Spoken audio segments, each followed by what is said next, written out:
We're here, we're queer, and we will continue to change the world. Welcome to Queer Changemakers. I'm your host, Justin Mezzapin, pronouns he, him, and each episode will share stories of LGBTQ plus individuals who are taking action to make a difference in our communities and beyond. Welcome to another episode of Queer Changemakers. Today we have Raj Korpan. Welcome to the show. Would you like to give a short introduction about who you are and what you're up to? Sure. Thank you so much for having me. I'm really excited to be here and to talk to you about this and talk about the work that I'm doing.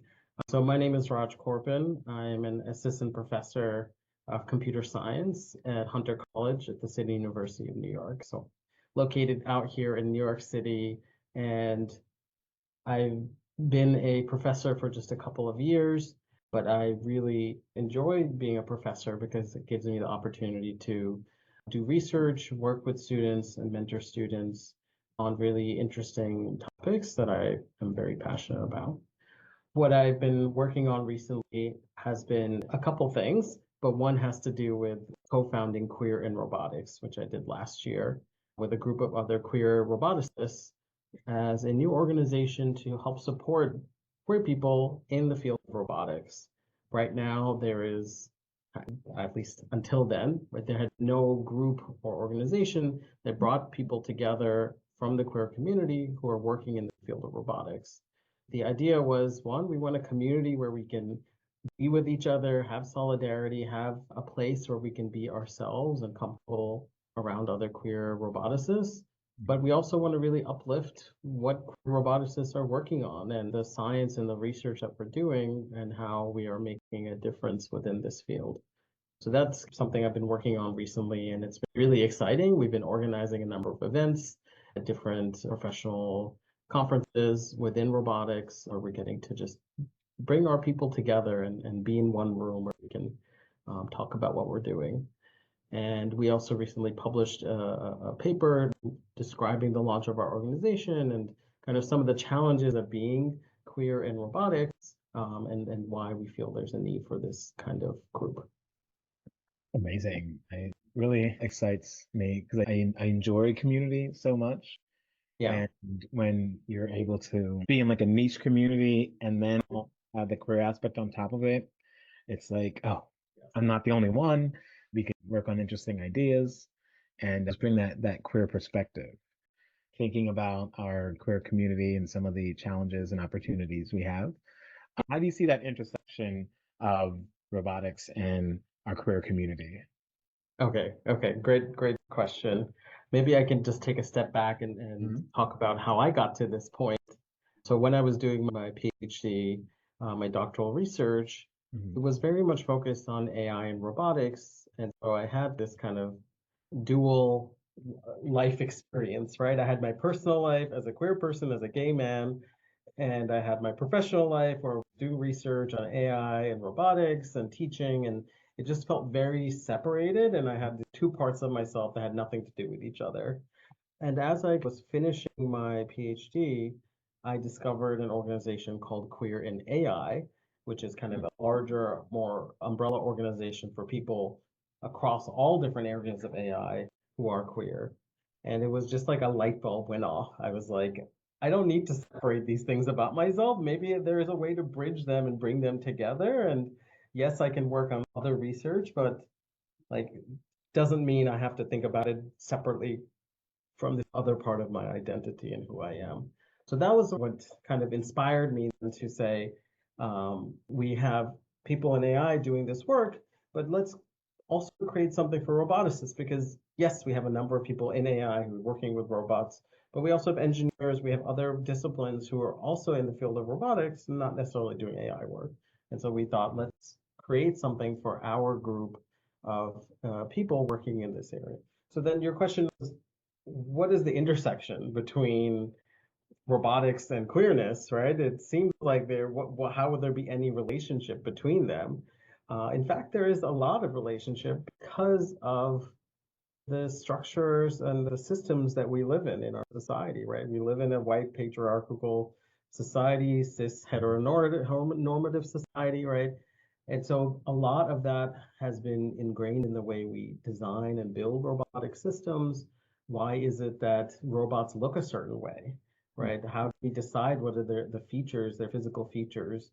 Nowadays, people are trying to create what they call gendered robots, which I find absurd because this is a machine. Machines don't have gender. And yet people are trying to create robots that look feminine or look masculine in some ways. And so there's a lot of interesting questions then, okay, who are you creating these systems for? Have you considered, right, a queer perspective on these things? Why are you treating gender as a binary, for example? And it's not just when it comes to the physical form. If you have robots that are also interacting with people, communicating with people, what kind of voice should they have? We see this happening with like chatbots like Siri or Google Assistant. How do they decide what the voice should sound like? And why is it usually what they think is a female sounding voice or something like that, right? So again, what are the choices that we're making? What is the larger cultural context that is driving those choices, and who is making those choices, right? Typically, it's a very cis male dominated field. Most majority is white as well. And so it's coming from that lens, that perspective. These are the people who historically have been designing our robot systems. So how do we design them? What do they look like? What do they sound like? Another big area is like, what are the tasks that we're actually assigning these robots, right? We see them very often in factories and warehouses, but we're starting to see them in other places like delivery robots for food companies. We see the most common household robot is like a vacuum robot, like a Roomba, right? And self-driving cars, some people consider those autonomous vehicles also robots, in the category of at least how you define a robot. I would call it a robot. And so when you think about the choices that have been made of what are we building robots for, and more particularly, who are we building it for?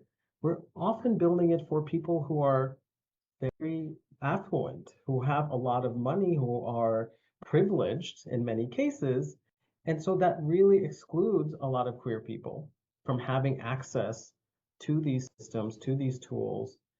And we're not thinking about what are the ways we can actually serve the queer community and other marginalized groups as well. And so that's what also really interests me and drives me. It's like, how are we designing these things? Who are we building them for? And what kind of things do we build them for? Why are we designing, putting so much money into autonomous vehicles? Well, boys are raised to like cars. It's a very cis heteronormative thing. And so of course they want to spend a lot of money in our patriarchal society to make these fancy cars that drive themselves, right? What about the other things that we need help with, right? Yeah, I love that so much. I'm unsure what the question I was asking was, but I'm glad how you answered it Yeah, because that right there shows it's how do you widen the perspective of the questions that are being asked. Today, AI is such a big topic, and asking the right questions, especially when it comes to the directions of what ethics and equity and equality, like how these systems that are being built. And we need more of us in those rooms to ask those questions absolutely. and hopefully build some of those guardrails or protections. But from your perspective, what is something in robotics that's exciting you these days? So either something you're working on or just something you've been exposed to and you're like, ooh, Yeah, I need yeah. I mean, a lot of things. I think right now, something I'm working on that I'm really excited about is I'm starting a project now to hopefully develop a robot companion for queer people. Hmm. So my project is just getting off of the ground now, but we're going to use a very participatory approach where we bring in people from our community to help us design this thing together, right? There is this perception of academia and professors that is very much like, we know best, we are the most educated, we will tell you how you should live, and we will very much this dictation of how things should be. I don't believe in that approach. I believe in an approach where research really needs to be bottom up, community driven, participatory, and it needs to really think about like the principles of social justice. And so how do we build these things? Yes, I'm not a humanities person. I'm not a sociologist or anthropologist or something like that. I am a computer scientist, even though I maybe don't sound like one, a roboticist. I work on technical systems all the time with my students. We're writing programs to run our robots. But at the same time, I believe in human-centered research and human-centered AI and robotics, right? The human should be first. The person, the people that we are building, the community we are building this for, they're the ones should lead. And so this project is really exciting to me because it's like, how do we actually get people to come in and work with us to design this with us, right? Let's think Mhm. about what are the problems, what are the challenges that we're facing. And it can be even things like as simple as like helping to pick out affirming outfits, right? If you are trying to figure out what to wear, and maybe you could have a robot there that might assist Mhm. you, or you need someone to practice coming out to. Why couldn't we have a supportive robot that would help you with that, right? Or even in our community, in the queer community, there is a big challenge with folks who are older. Elderly queer people are Mhm. facing a lot of challenges because of the historical oppression that they faced, right? They went through the HIV/AIDS crisis. They lost so many of their peers, and many of them did not have children.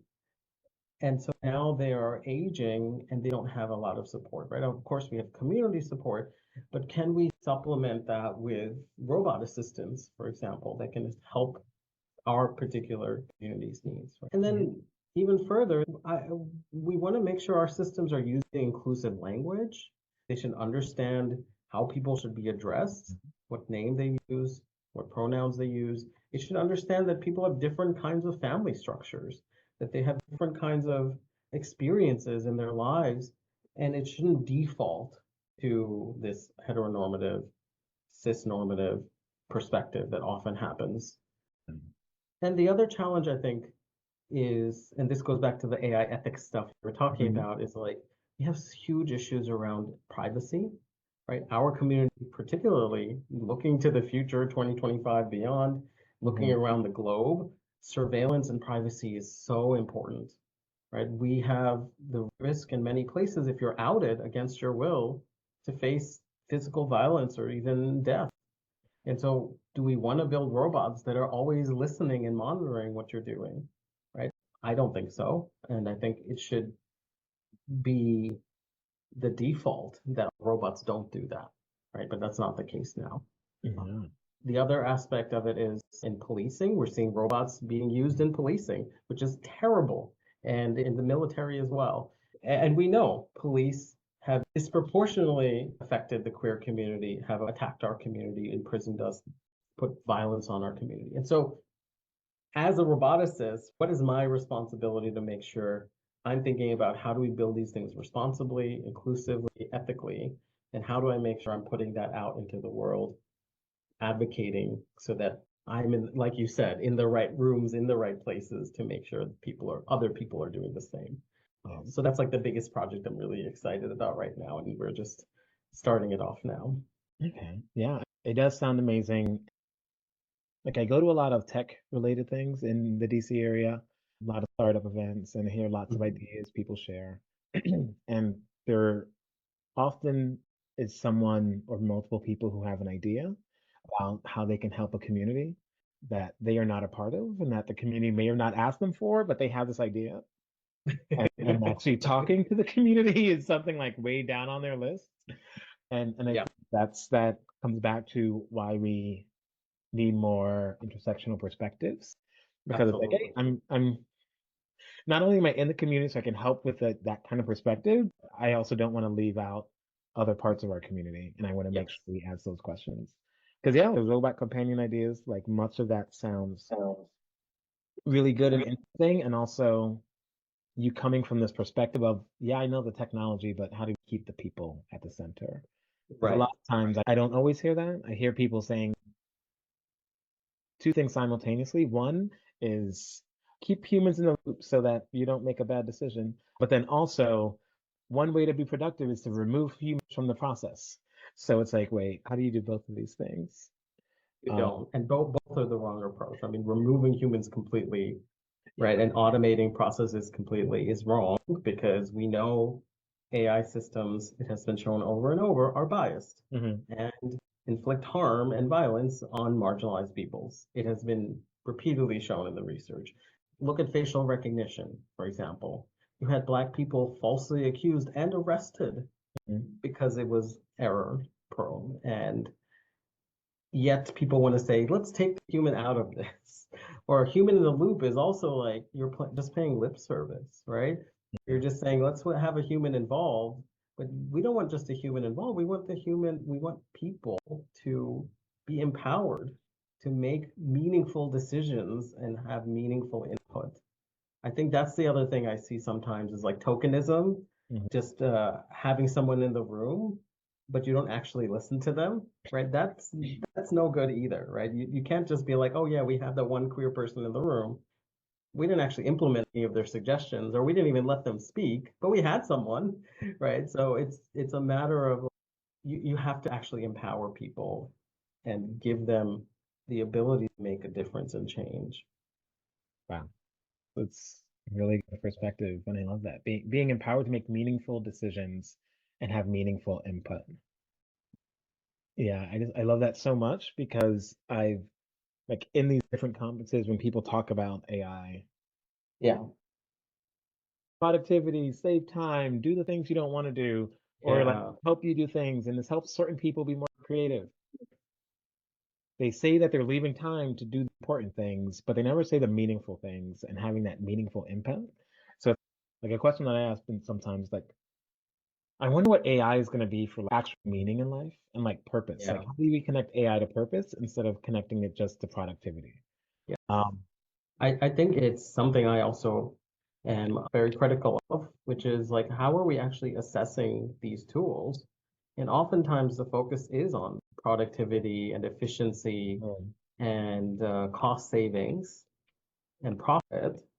And it's not on impact on people, on communities, improvement of our of lives, of our society, of our planet.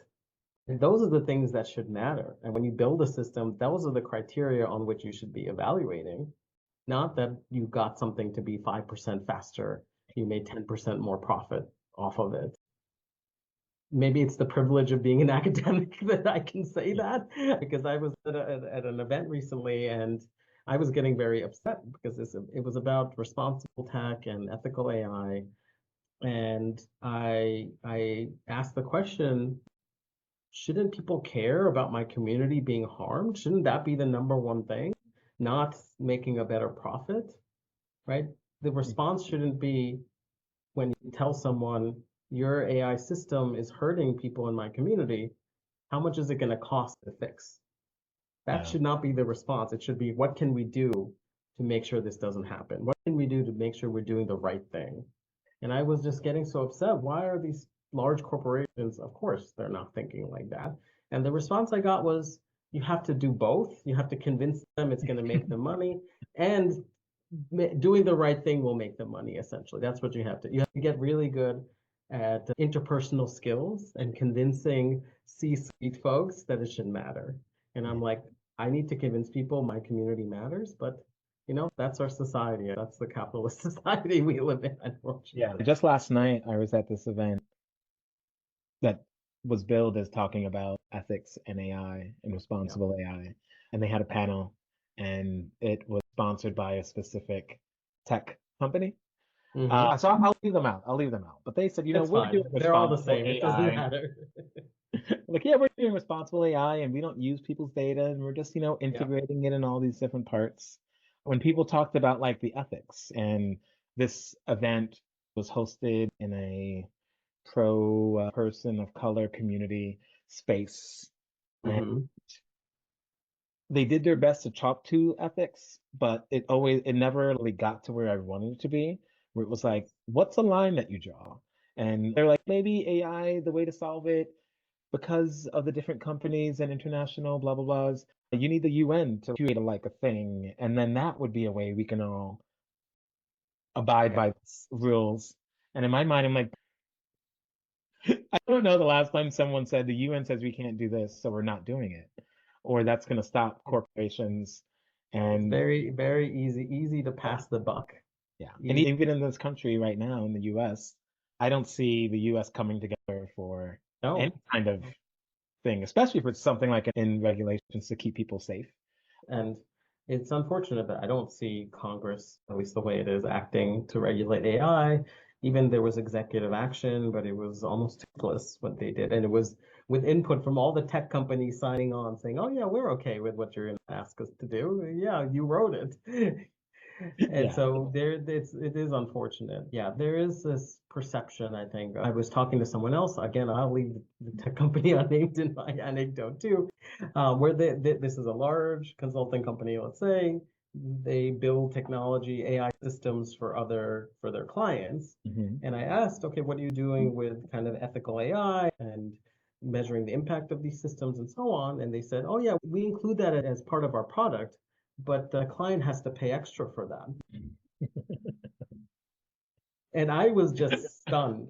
The client has to pay extra to be ethical, was the implication. And I thought, wow, you can make a product out of anything, I guess. When it comes to consulting companies, like they get their money by what they do. And Yep, that's true. And I do feel like it's a lot easier to get a system that'll give you an answer that works enough of the time than right, it is to get a system that gives you an answer that works enough of the time and abides by ethical constraints and right, is right. and actually is tested enough to make sure that it won't go Yes, outside of those limits. But yeah, that's interesting if you want to add the ethical package to your AI or not. right. Like what So I maybe would, like bringing it back to like what I'm working on right now, there's a strong push, at least in the robotics community, to say, hey, can we put these large language models like ChatGPT? Can we put these large multimodal vision language models on our robots that are trained on all the data on the internet on our robots? And then our robots will then be able to do anything. They can talk to you about anything. They'll be able to recognize anything in their environment and interact and will do great things because they're building off of these massive models. Mhm. And I feel like I'm always the one that's bringing the mood down to say, hey, these things are so biased. When you ask ChatGPT to talk about queer people, it is like horrible. And that is after they've put in some guardrails around it. And after they've even, at some point, it was just like, oh, we don't even talk about that. That's inappropriate. And Yeah. then they took that down, and now you ask it to like just describe a queer person, and it's just like every stereotype you can imagine. You ask them to describe a non-queer person, and it doesn't even reference their gender or sexuality. And it's just like it is just unfortunate. And then you look at some of these other systems, and it's like, do I really want my robot to try to identify someone's gender by looking at them? I don't think so. People have tried to identify even race, gender, like other characteristics just on physical appearance, and that's just wrong. I mean, I get why someone might want to do that. They might say, "Oh, I want to make sure I'm addressing this person correctly." Ask them then how they want to be addressed, and then respond that way. Don't try to infer it based on how someone looks. But it's That's these things where you don't, unless you have the right people in the room, like you said, mhm. to raise the correct questions, this train keeps on moving without people realizing the actual impact. Yeah. Earlier what you said about centering the human in the robotics, in the research, in these scenarios. You can just ask the person, right? Right. Go read a bunch of, there's a lot of good books and they're not even that long of how to ask people what to call them and Yeah. then listen to what Yeah. they say. And if you make a mistake, apologize and keep going. You know, you Yeah. don't need a robot to tell you that, but No, no. sometimes, this balance between okay, what is the future of humans and then how do we Mhm. use these things called robots or AI Right. is a question that I have. And it's hard because we need more people like you who are making the robots doing like in that part because Yeah, I it speak a is lot to like unfortunate there. Like, if you look at the research, there's literally been one study last year, not even, I wouldn't even call it a study. It was like a one focus group where they brought in trans and non-binary folks to ask them about robot design. It was the very first study to do that. And they had maybe 5 or 6 people they brought in and just talked to them about it. Otherwise, there's been zero research within the realm of robotics about queer people and how they view robots, how they might want to interact with them or not use them. And so I think there is an opportunity. It's just like you said, you need the people who are willing to do it, who are going to keep pushing it. There needs to be community support because none of this happens for free. As much as I want to do it, I need funding to do it, right? I need to get grants. I have all my other responsibilities as a professor. I'm teaching, I'm mentoring, I'm part of various committees and whatnot. And so it's challenging. And the other challenge I face is like, yes, I'm a computer scientist, and the expectations is I'm going to do computer science research. And oftentimes the work that I want to do, people say that's not real computer science. That's not going to count when you have to go get tenure. And so convincing folks that when you do human-centered research, that still counts as technical research in this field. It just doesn't look like what other people do necessarily. Doesn't make it any less valuable or technical. So there's definitely that challenge too. That's super important too, just because at some point it's like for the sake of what, right? I'm doing this research just to do it, or I'm doing this to like serve humanity, Yes. serve the whole. Yeah. In theory, that should be the goal of most I things. wish everyone agreed with that, right? Yeah. Like, I mean, even if you're doing something to make money, it's still to serve humanity and not just to like make money at all costs. I don't know if everyone, I think there are certain people who really are, their motive is one, make money for themselves, beginning and end. Sometimes it's a scary world we live in, and at Yeah. the same time, there are people like you. There are lots of groups Mhm. and organizations that are asking these questions and putting Yeah. resources behind figuring out the answers. Right. Speaking of which, the other day I went to a AI equity event at the Brookings Institute, or Mhm. Brookings Institute. And your name actually came up as someone who's taking part in a program. Do you want to talk just a little bit about that and what they're doing? Sure. How you Sure. help? I'm happy to. It just happened pretty recently. I was appointed a non-resident fellow at the Brookings Institute, which was a big honor. I had participated in a podcast earlier this year with the director of the Center of Technology Innovation, and it went really well. And we had a great conversation. We kept in touch, and she invited me to join them as a non-resident fellow. And so I see it as a great opportunity to get more on the policy side, right? So and do some policy and advocacy on AI and robotics, thinking about how these systems impact marginalized communities. How do we build in guardrails? How do we think about the way we're developing these systems at a policy level to ensure that we're accounting for the impact on marginalized communities?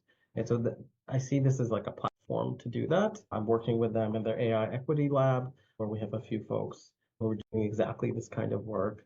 And so we're thinking about for next year, what are some initiatives around this, events, policies, guidance that we can put out that relates to it. Just at the beginning stages, but look forward to what's coming there.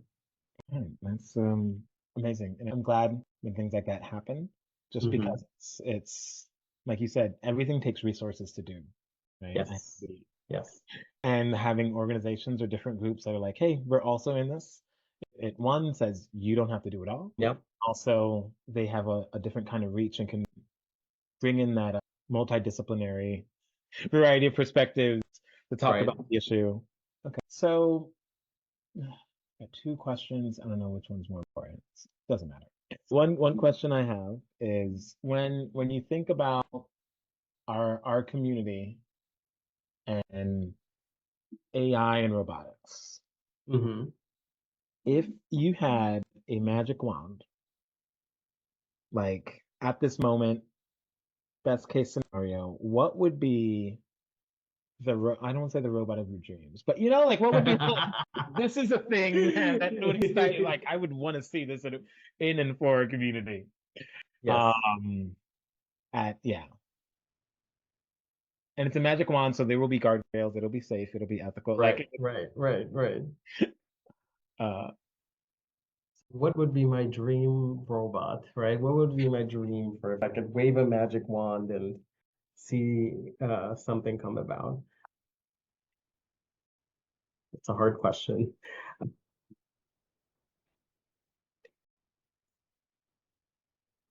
I think what would really make me happy is to see more people involved in STEM, in computer science, in robotics, who are from our community.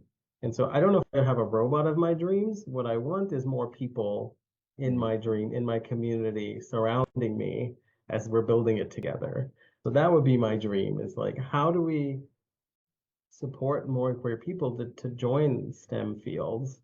Because it is a big challenge. And there's research on that as well, how many queer people don't go into STEM and computer science, particularly because of the way historically they've been excluded from it. Mhm. Of course, we have my hero, Alan Turing, who was a gay man and was persecuted for that, who was the father of artificial intelligence. But beyond that, in the many years since then, right, we have not had a lot of representation. And it's unfortunate because what happens is it's reinforcing. We have Mhm. very few queer people, few women, few people of color. We just keep reinforcing and excluding. And so I wish if I could wave a wand, I would see dramatic change in the makeup. Like if we're in the room, we can be making these decisions, we can be involved, we can make sure that the right systems are being built. The other thing I would say, like if I had a robot of my dreams, I would really care about building robots, building AI systems that are specific, dedicated, purpose-driven robots Mhm. or AI systems. What do I mean by that? No more of these like large, massive models, general models that are biased, right? Why can't we have small models, small systems that are built by and for a specific community to address one specific problem? We don't need these massive general models. We need things that actually catered, tailored for specific individuals and communities. And so that's where I would also want to see more focus on in the future. How do we build these things for individuals, for people, to make sure we're building it for them and not just for some unnamed masses? This- This reminds me of another project that I'm working on. I'm working with a high school student who reached out to me. She's actually goes to high school in California, so has nothing, didn't know me, didn't know my school or anything, but she just found me online.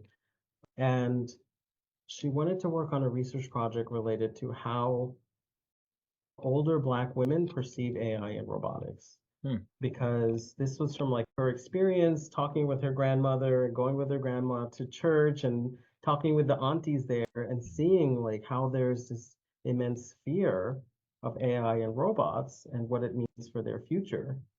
And so she's interested in this topic, and I was like, okay, let's do some research. Let's, like, this is always the academic in me, right? Let's go read some papers, Yeah. see what else people have studied on this topic.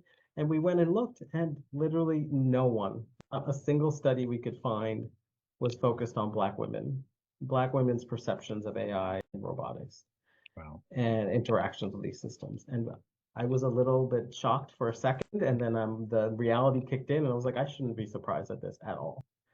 And so I said, let's do it together. We'll do the first one if someone has to do it, right? And so she's just a high school student, and she thought, what about my community? What about the women in my life who are impacted by this? And she had a really interesting perspective about thinking about like distrust of institutions Yeah. and especially in the Black community, how does that relate intergenerational trauma in the Black community? Right? These things are impacting them. How are they using AI? Are they using AI? Do they even want to interact with these things that are being built by these massive institutions?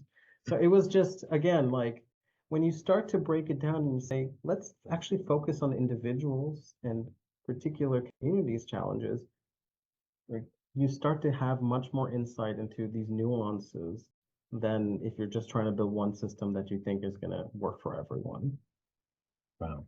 That's that's amazing. And one of the things that really stuck out to me about what you said was first in California, you're in New York, and they just found you through the magic of the internet. Yes. Um, and it's one of the things I love about our queer community, especially as we're everywhere already, right? So it's like we're in all these different fields, And the louder we can be and the more honest we can be, not only do we have to ask those questions and help make things more equal and equitable, Hmm. but also when we start asking those questions and people see us, then they get to start asking those questions from their own perspectives. And then it helps inspire others. Yeah. And it's like, hey, I'm doing this over here. Like many times when Hmm. people on one side are very anti, they want gender to be a binary. Sure, whatever. I They have perspectives. But when I see people stepping outside of these binaries and understanding who they are and how they want to express and show themselves, it's like it's a whole new level of like freedom, right? There's like a whole new level of expression, and everybody else is like, no, stay in this little box. And like, no, no, no, no more box. We're gonna do this. No more And I box, right? think once we start coming out of these different boxes, it gives other people to be like, you know what, maybe I'm in my own box and I want to get out of this. I'm in a box of a different label and I don't want to be in this box. What if I had this more thing? So I feel like with the research and things that you're doing, it's inspiring other people to be like, well, let's look over here too. Let's figure this out. Yeah, it just makes me. Absolutely. I love that. I think it is, you're so right. We need to think about as our identities are fluid, that we don't live in binaries. And we often are forced to put ourselves in boxes Mhm. by the society we live in to conform. And as queer people, we don't have to do that. We have that, maybe that's one of our privileges. Yeah, it's But like I feel like that is a privilege for me, that I can live outside of that norm proudly and show other people that it's okay to do the same. And you're right, I'm not doing this alone. I am inspired by so many people who are doing amazing work in our community too. The people who are doing research in Queer in AI, for example, have done amazing things that have been so inspiring to me, just to like show how biased certain systems are, for example, and like doing the work there. And it just says like, it pushes me to also keep going and say, we need to be visible. We need to talk about what's happening, and silence is not an option. yeah, I love it so much. As we go into the next phase of this, Yeah. I because of AI and how people talk about it all the time, I asked you a version of this question. But Hmm. this one doesn't have to be focused on tech or AI or anything specific.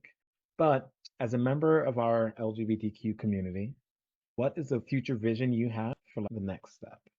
What would you love to do that next evolution of our community in the next year or two? Like, That's what would you love really to hard. see? It's a, Given it's that where we're going in the next year or two. I I just want us to be able to live freely and live authentically without fear.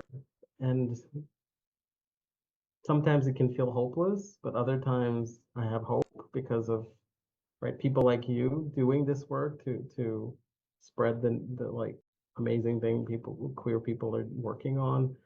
My husband and I have a daughter, we're queer parents, and Mhm. I think that has also been challenging to navigate because of the way systems are set up. I'm in New York City, and even still in New York City, right, we often face a lot of assumptions and people asking, oh, where's the mom or your wife, and things like that. And just being able to live our lives and have our family that we wanted, and that acceptance where we can do that. And despite all the scary stuff that's coming, I know I'm in a privileged place. I'm a professor. I'm very well educated. I live in New York where we have a lot of protections, and I know I don't have the same challenges that I know people who are trans, who are living in much worse places. Maybe I won't name specific places, but just are experiencing immense hardship. And if I could wish anything into the future, it would be for them to feel like there are safe places, there is community. We just have to keep working towards it. I don't want to say it gets better because that's not necessarily true. It's not linear, and sometimes it does get worse, but we can still have hope and we can still work towards that better place if we all do it together in a community. Yeah, I agree so much. Because even just like the story of the girl in California, right? Like Yeah, that yeah, gives me hope. And I'm sure there's so many other stories like that of people who are like, what can be better, right? right. I'm experiencing my community in a way, and I don't want them to be left out or left behind. What Yes. can I do to shine a light and yeah, bring that light to my community so that we can see better. And the more of that happens, the I mean, that's why I became a professor, because if I can have that impact even on one student, that's enough for me. Like I don't care about making massive societal change. I care about making individual change. And if I can be just that one person that a student can come talk to and feel safe talking to, that makes me happy. That makes me feel like if we just chain this along, we can get there together. hmm, himself and just have to like let the things people say just like marinate. And that's something to look forward to. Okay. So moving into the rapid fire questions. But Okay. All right. My word of the year this year has been co-creation. So what are things I could like I'd love to do to collaborate with other people or just something that'd be really fun and I'd love to be a part of. So for you, is there something that you'd want to do that you're not already doing that you would love to like collaborate on or be a part of, even if you don't have the time? But like in yeah, theory, you would love to just be like, oh, work on this one project. feel like I'm doing way too much already. Yeah. That's the story it sounds. It's like you're starting this Top of project it. and you're non-resident fellow over there and you're Yeah. helping do research. Um, If I had the time, I would love to build more resources and more support for queer people who want to become parents, because we mm, have a lot of difficulty and stigmatization about it. It is very, very, very expensive, and that is a huge barrier, and I don't think it should be. And so I think that if I had the time and had the resources, and and I wasn't raising a toddler 2 year old, maybe I would get more into that as well. awesome. Awesome. Yeah. And sometimes I ask that question just to see what ideas come out. And my hope Yeah, is at some point there are listeners who are like, I also am interested in this thing. How do we right. work together? Or I already started this little thing and jump in. But okay, next year, 2025, will be the World Pride will be in DC. So Hmm. uh, asking people, what does pride mean to you? The word doesn't have to be the event or not, but what does pride Yeah. mean to Pride to me feels like it is when you're living your authentic self and you are not afraid to do it. you? Even though you might be scared, you still live openly, authentically. So I think that to me is what it means, what pride means. And when World Pride was in New York City, it was amazing. I got to march in the parade, and it was just it's one of those things that you really get to feel the warmth and love of the community, that we do belong and we're here, whether you like it or not. And so that is what pride is to me. I think it's just being free and open to be yourself. Yeah, I feel like I'm repeating. Okay. All right. Next question. What is something that inspires you and why? I maybe I'll give a different answer, because I would have usually said my students inspire me or my community. I would say my family. Maybe people give that answer to a lot, but just looking at my family and knowing I have a purpose, that I'm doing this for them, that I'm working so much and pushing myself so much, and it's not out of some kind of desire to be well known and whatever. It's more out of a how do I do this to support my family? How do I do this to support my community? Um, Particularly my husband's mom, she has cancer. She's been fighting for 10 years, and just seeing her strength and continuing to fight and support me and my husband. She was in the ICU hospitalized, and she was able to still come to our wedding. She was like, I don't care if I'm in the ICU, you gotta let me go to my son's wedding. And she's been there supporting us every step of the way. And so that has been constant source of inspiration. That's it's very beautiful. Yeah, it touches me, and it makes sense why that would inspire you. And like, there are no wrong answers because they're all true. Um, Yeah, Thank you for sharing that. Okay. Do you have a favorite self-care routine or activity? I really struggle with this. My therapist is always telling me you need to do more self-care. So I would say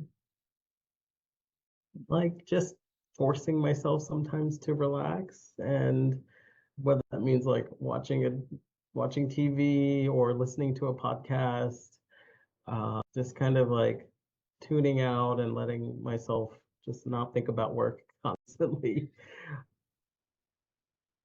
Yeah. And then I would say like sometimes I will treat myself and go get a manicure pedicure, which is always nice and like a little self-care thing. But yeah, I need to do more. I've been told by many people around me.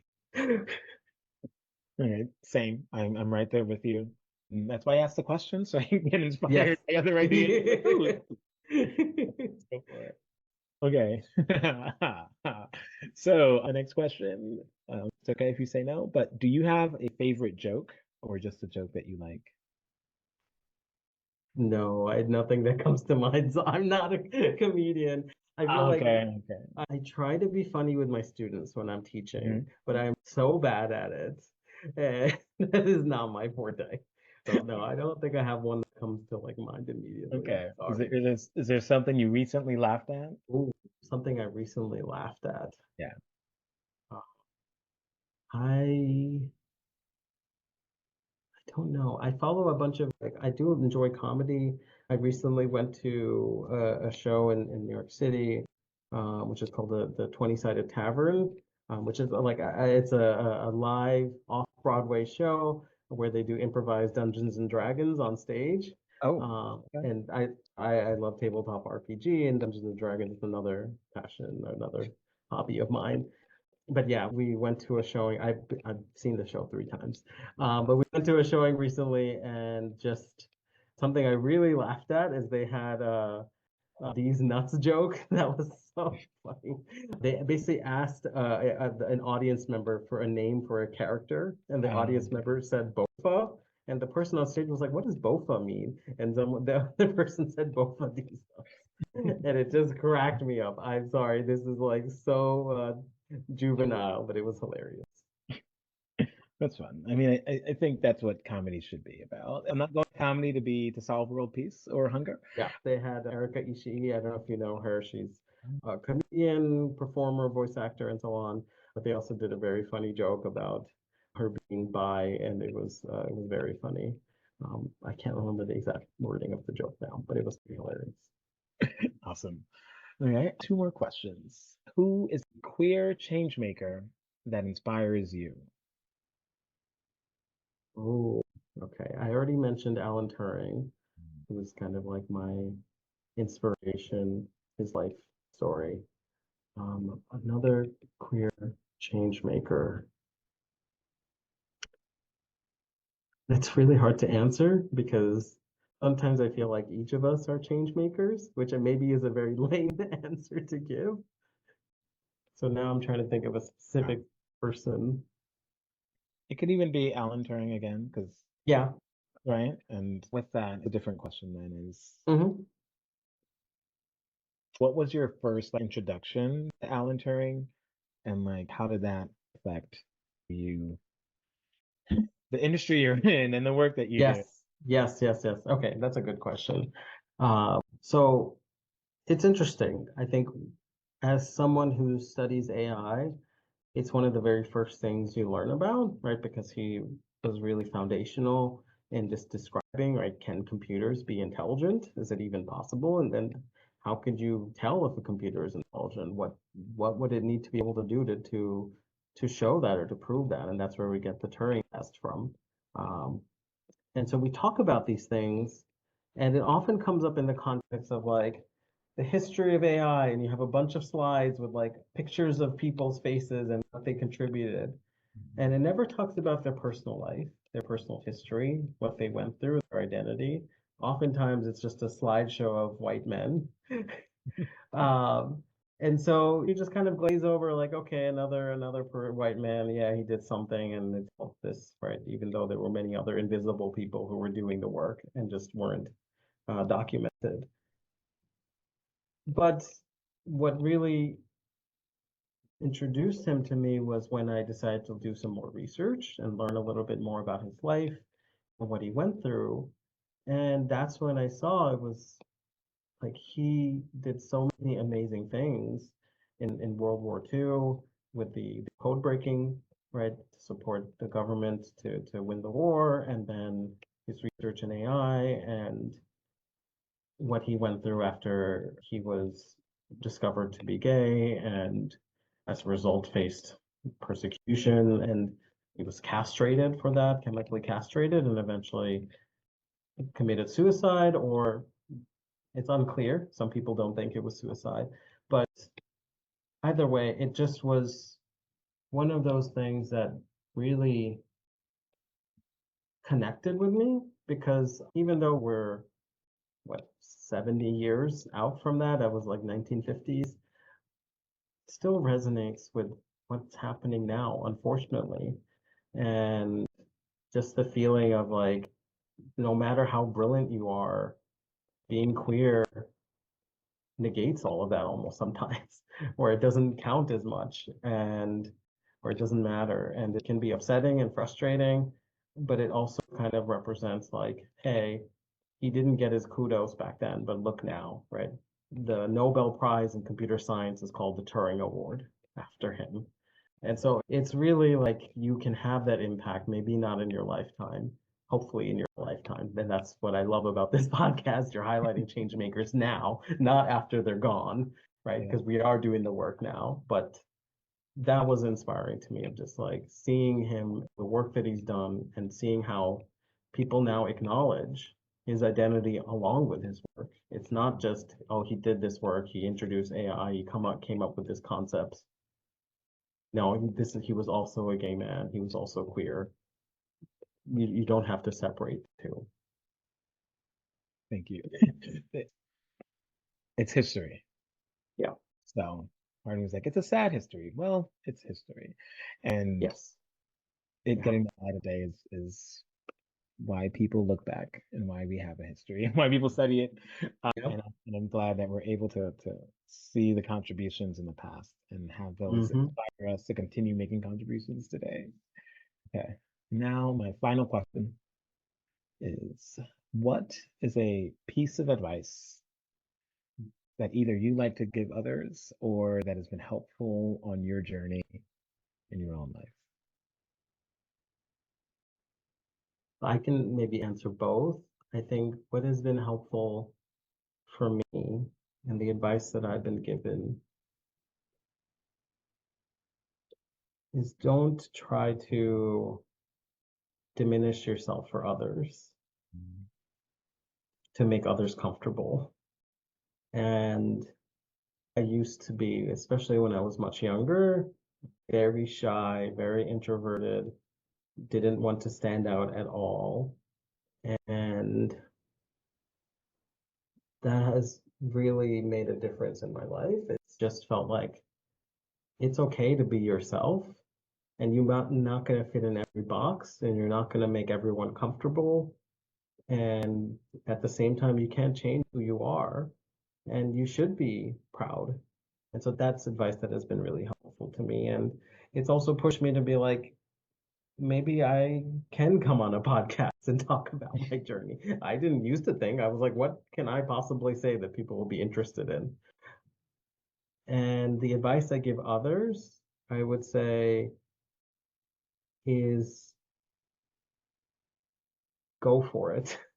Don't limit yourself because you don't think you can do it. We can do it. We absolutely can. And I tell this particularly to students who are coming from like a historically marginalized community, queer students, for example, because what we often do is we take ourselves out of the running before we've even tried. Um, before we've even put our name into the hat, you say, oh, they're not going to pick me, or I'm not going to do that. I don't think I'm qualified, or I don't meet every criteria. And what I say to that is do it anyway. Do it, try it. You deserve it. And you know what? There are those cis white men who will apply when they meet zero of the criteria, when they are not even qualified and they apply anyway. You follow them, right? You should be the same, be proud and go for it because you don't know what opportunities you're missing because you're taking yourself out of the running. So I tell my students that, I tell all my mentees that I work with, and sometimes you just need that because we all have that voice in our ear saying we're not good enough because that's what our society has ingrained in us. And maybe I can be that other voice for the people that I give advice to. I'm just like, ignore that voice in your head, listen to me, and just do it. I'm happy to support you in whatever way I can, but I do it. Yeah, amazing. Thank you so much for Thank having you. this conversation, for sharing your thoughts, your journey, your story. And as I look forward to 2025, and there's political realities, and there's also these technical things that are always seem to be going a lot faster than people have time to catch up on. But when I hear your story and what you shared, it gives me a lot of faith that there are people who are ensuring this future that we're all creating can be a little bit more human centered. Yeah. And meaningful and purposeful. A human centered, meaningful, and purposeful future sounds amazing. So thank you for the work that you're doing. If people wanted to reach out to you, is there a good way to? Thank you again for having me. And you inspire me too. I think that this conversation has been really uplifting for me as well to be more hopeful about possibilities and what the future holds. If people want to find me, they can find me on LinkedIn. They can find me on Instagram, Raj Korpan. You can find me on my website, and you can find my email there too. So I'm happy to connect with people, and thank you. Mhm. Thank you. Thank you. Maybe have a more meaningful and purposeful 2025. Thank you for listening to this episode of Queer Changemakers. This is Justin, and I hope you are able to get some inspiration and maybe some ideas about how you can take action to create positive change in your life, communities, and beyond.